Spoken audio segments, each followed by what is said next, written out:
Bismillahir Rahmanir Rahim. As we all know, seeking knowledge is obligatory for all Muslim men and women.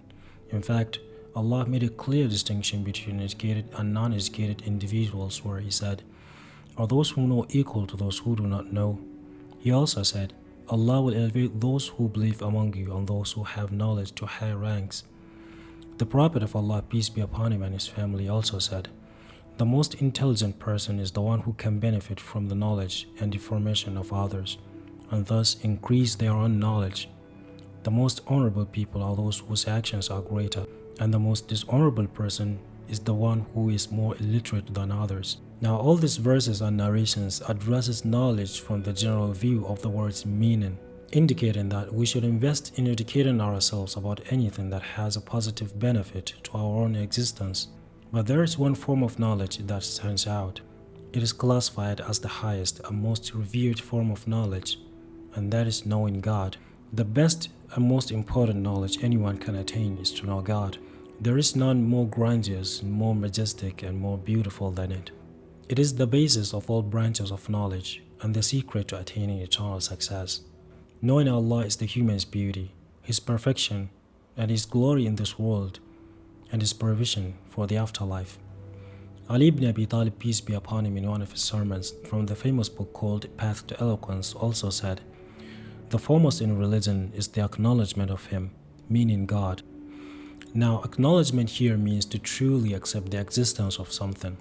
And we know that in order to accept the existence of something, we need to be aware of its existence in the first place, and that requires knowledge.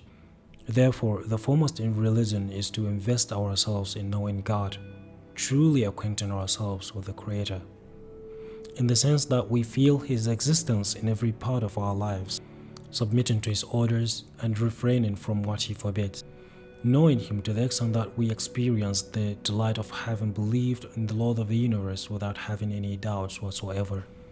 But in order to reach this level of knowledge, we are required to conduct our research and have reliable evidence for why we believe in this particular God instead of other gods like Buddha or any other god from the hundreds of thousands of deities that we have around the world.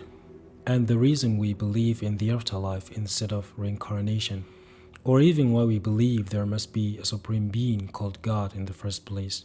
Now, all this is because Allah wants to grant us complete freedom in terms of what we believe.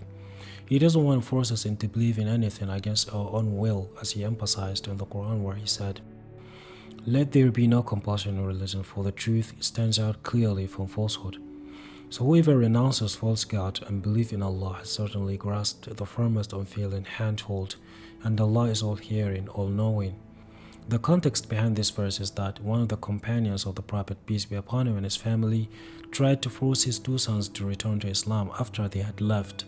So they presented the matter in front of the Prophet, but this man said to him, "How could I allow myself to watch my two sons enter hell while I do nothing?" Subsequently, Allah revealed this verse indicating that no one has the right to force anyone into believing or converting into any religion against their own will.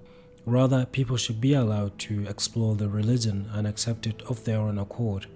Only then would their faith be genuine, strong, and unshakable, because they were not coerced into it, they were logically convinced. This is because Islam is a religion that is built on the basis of knowledge, proof, and evidence, that those who go astray would go upon evidence, and those who live in faith would live upon evidence.